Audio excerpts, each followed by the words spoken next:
Devil Hunter presenting the विचर season first episode 5 में आपका स्वागत है। एपिसोड की शुरुआत में हम एक डबल गैंगर को देखते हैं जो कि एक आईने में खुद को देखकर निहार रहा होता है। ये एक शेप शिफ्टर होता है जो कि किसी का भी रूप धारण कर सकता है, लेकिन खास बात तो ये है ये चेहरा, बॉडी और कपड़ों के साथ साथ सामने वाले की मेमोरी को भी कॉपी कर सकता है। तभी यहाँ पर एक निल्फगार्ड का कमांडर आता है। ये वही कमांडर था जिसने सिरी का पीछा जंगल तक किया था। जिसके बाद वो सिंट्रा लेकर जाते हैं और सिरी को पकड़ने का प्लान बनाते हैं। तो डबल गैंगर इसके लिए चाल चलता है। वहीं पर मोज़ैक को मारकर उसके कपड़े और आवाज को, उसकी मेमोरी को कॉपी कर लेता है और बिल्कुल सेम टू सेम मोज़ैक की तरह बन जाता है। फिर इनका प्लान होता है डुप्लीकेट मोज़ैक को फॉरेस्ट में भेजकर सिरी को बहला फुसलाकर वहां से वापस यहाँ पर लाना। जिसके बाद सीन शिफ्ट होता है लोन फॉरेस्ट में और यहाँ पर ड्राई हार्ट्स को सिरी के बारे में पता चलता है कि वो तो सिंट्रा की राजकुमारी है। जिसके बाद में यहाँ के वॉरियर एक मीटिंग करवाते हैं ये डिसाइड करने के लिए कि इस जंगल में प्रिंसेस को रखना चाहिए या नहीं। मगर काफी लंबे चलने वाली मीटिंग के बावजूद भी इनका कोई भी सोल्यूशन नहीं निकल पाता। यहाँ पर सिरी के पास इस कबीले की हेड आती है और उसे कहती है so out of destiny to ages, यानी कि अभी तुम्हारे पास में दो ऑप्शन है, या तो यहाँ पर रहकर अपनी खुद की किस्मत लिखो और या फिर गैरोल्ट ऑफ रिविया के साथ जाकर लिखी हुई किस्मत को फॉलो करो। जिसे सुनने के बाद सिरी ये डिसाइड करती है कि वो यहाँ लोन फॉरेस्ट में ही अपना बाकी का जीवन बिताएगी।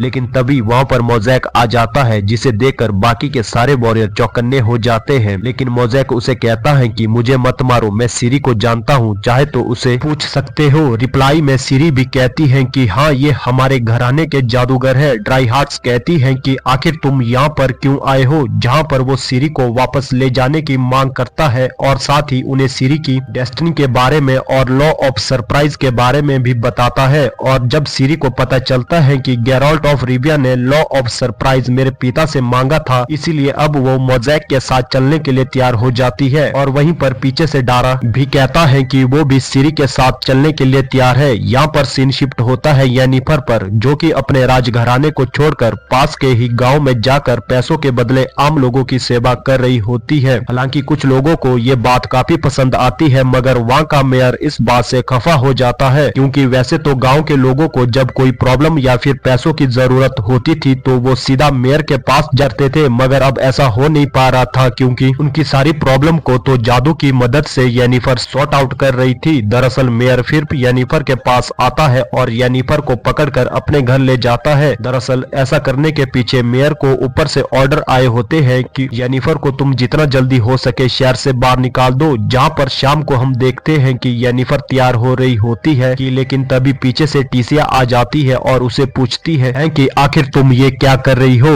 एक तो पहले ही राजघराने को छोड़कर तुमने जादूगरों का नाम खराब कर दिया है और अब ऊपर से छोटे मोटे काम कर रही हो। यूं ही किसानों की मदद करके इस जादूगर घराने से तुम्हें बेदखल कर दिया जाएगा, या फिर हो सकता है कि वो कोई डिसीजन भी तुम्हारे खिलाफ ले। ये कहकर टीसिया वहाँ से चली जाती है। लेकिन तभी हम जान पाते हैं कि इसे तो येनिफर पर माँ बनने का भूत सवार होता है और वो किसी भी हालात में इसका हल निकालना चाहती है। क्योंकि आपको याद होगा जब उसने अपने आप को सुंदर बनाया था तो उस प्लास्टिक सर्जन ने उस प्रोसेस के वक्त येनिफर का यूट्रस उसकी बॉडी से निकाल दिया था। और यही रीजन होता है कि येनिफर कभी माँ नहीं बन सकती, लेकिन अब वो माँ बनना चाहती थी। जिसके बाद में हम गैरोल्ट को देख पाते हैं कि लास्ट टाइम स्ट्रिगा से फाइट करने के बाद तो उसकी नींद उड़ चुकी थी और काफी टाइम से वो सोया नहीं था। इस प्रॉब्लम को इंसोम्निया भी कहते हैं। इस प्रॉब्लम को सॉर्ट आउट करने के लिए वो एक तालाब के पास में जाले को लेकर जिन को पकड़ने के लिए आ जाता है। जिन यानी कि कुछ अलादीन वाला जिन, जो 3 इच्छाएं उसकी पूरी कर सकता है। ऑलरेडी गैरोल्ट काफी ज्यादा परेशान होता है और ऊपर से येस्केर भी उसे अपनी फालतू बातों से और ज्यादा परेशान करता है। जहाँ पर गैरोल्ट काफी कोशिश करता है और फाइनली उसके हाथ वो जिन वाली सुराही लग जाती है। लेकिन तभी येस्केर भी उस सुराही के पीछे पड़ जाता है और अब इन दोनों के बीच में उस सुराही को लेकर खींचातानी होने लगती है। जहाँ पर गलती से सुराही का ढक्कन खुल जाता है और सुराही भी गिरकर टूट जाती है। येस्केर फिर चिल्ला चिल्ला उस जिन को अपनी 2 ख्वाहिशें बताता है। जहाँ पर गैरोल्ट उसे कहता है कि चुप हो जा, अब तेरे पास सिर्फ एक लास्ट ख्वाहिश बची है। लेकिन तभी येस्केर के गले से खून आने लगता है और वो वहीं पर गिर जाता है। तभी गैरोल्ट उसे अपने घोड़े रोच पर बिठाकर उसे सीधा डॉक्टर के पास लेकर जाता है। ये डॉक्टर बेसिकली एक एल्फ होता है। जहाँ पर जांच करने के बाद में ये एल्फ उसे बताता है कि इसका इलाज दवाई से नहीं बल्कि जादू से ही हो सकता है। इस पर किसी बड़े जादू का असर हुआ है और गैरोल्ट पूछता है कि यहाँ आसपास कोई जादूगर है।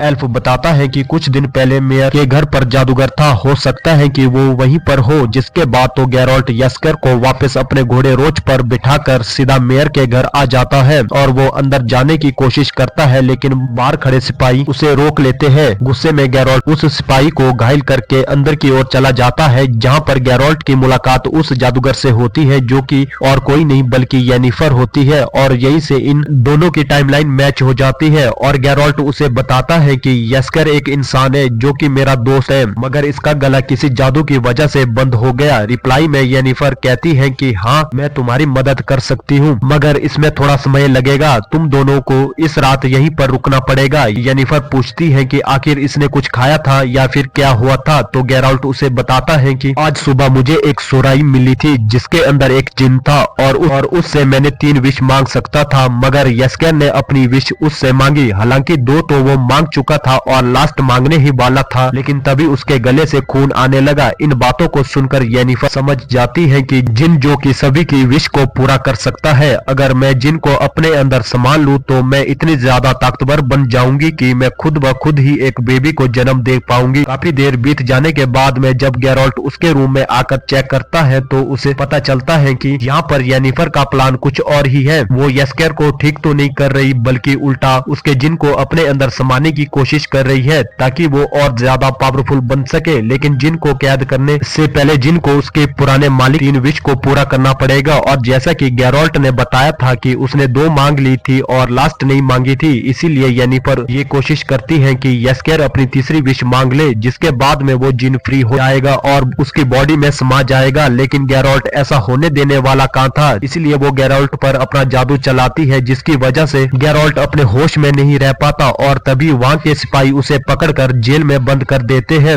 जहाँ जेल में उसका वेलकम करता है वही मेयर का गार्ड, जिसकी गैरोल्ट ने एक दिन पहले काफी बुरी हालत करी थी और अब तो इसे यहाँ पर पाकर गार्ड को बहुत ज्यादा गुस्सा आ जाता है। तो वो अपने साथियों के साथ मिलकर उसकी धुलाई पिटाई करना स्टार्ट कर देता है। वो तो उसे बहुत मारता है, जिसके बाद वो उसे कहता है कि आज तो तू मरने वाला है, मेरे हाथों अगर तेरी कोई आखिरी विश है तो मांग ले। तभी गैरोल्ट अपने मन में कहता है कि काश तेरा सर फट जाए और तब हम देखते हैं कि वहाँ पर सिपाही का सर फट जाता है। इसका मतलब ये था कि जिनकी विश का असली ओनर यस्कर नहीं बल्कि गैरोल्ट था, क्योंकि सुराही के टूट जाने के बाद गैरोल्ट ने अपने पहले शब्द बोले थे कि चुप हो जाओ, कि जिसे उस जिन ने उसकी ख्वाहिश मांगकर यस्कर के गले को बंद कर दिया था। और अब जो गैरोल्ट की दूसरी ख्वाहिश थी यानी कि तेरा सर फट जाए, तो उसने वो भी पूरी कर दी। इसका मतलब ये था कि अब गैरोल्ट के पास में उसकी लास्ट विश बाकी बची है। और यहाँ पर येनिफर जबरदस्ती यस्कर से उसकी तीसरी विश बुलवाकर उस जिन को अपने बॉडी में कैद कर लेती है, लेकिन होता तो इसका उल्टा। जिन हालांकि उसकी बॉडी में तो चला जाता है, लेकिन अब गैरोल्ट ने भी तीसरी विश मांगी नहीं होती तो जिन पूरी तरीके से फ्री नहीं होता है। तो अब तो वो उल्टा येनिफर पर ही भारी पड़ने लगता है। येनिफर काफी ज्यादा तड़पने लगती है। तभी वहाँ पर गैरोल्ट आ जाता है और तीसरी विश मांग लेता है, जिसके बाद में जिन येनिफर की बॉडी को छोड़कर अपने आप को फ्री कर लेता है। देखा जाए तो यहाँ पर इनडायरेक्टली गैरोल्ट ने येनिफर की जान बचाई होती है, जहाँ पर हम देख पाते हैं कि वो जिन उस घर की छत को तोड़कर वहाँ से जा चुका होता है, जहाँ पर छत का मलबा इन दोनों के ऊपर गिरने लगता है। लेकिन तभी येनिफर यहाँ पर एक पोर्टल खोलकर अपने आप को उसके नीचे वाले फ्लोर पर शिफ्ट कर लेती है। लेकिन अब उस जिन के चले जाने के बाद में येनिफर का माँ बनने का सपना तो अब लेकिन तभी इन दोनों के बीच में अट्रैक्शन ज्यादा बढ़ जाता है और तभी इन दोनों के बीच में एक इंटीमेट सीन क्रिएट हो जाता है। थोड़ी देर बाद में जब वहाँ पर यस्कर आता है तो वो इन दोनों के वो खिड़की से देखता है। वहाँ पर यस्कर खुश होता है कि आखिर फाइनली विचर